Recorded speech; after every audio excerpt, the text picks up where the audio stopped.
Ayan, magandang araw po mga idol. Ito ay pumilo or soha. Ang pumilo ay isang masustansyang prutas na may maraming benepisyo para sa ating kalusugan. Mayaman sa vitamin C at potasyo na tumutulong sa pagpapalakas ng ating immune system. Nagpapabuti ng digestion, pagbawas ng timbang at pagpapanatiling maging malusog ang puso.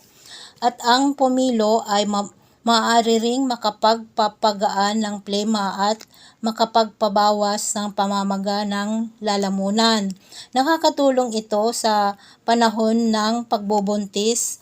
Ang pumilo ay may folate o folic acid na kailangan para sa maayos na development ng neural tube o ang bahagi ng fetus na magiging utak at spinal cord.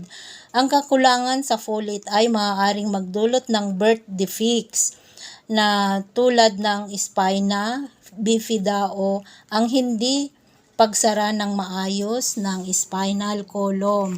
Ayan po, sana may natutunan. Thanks for watching!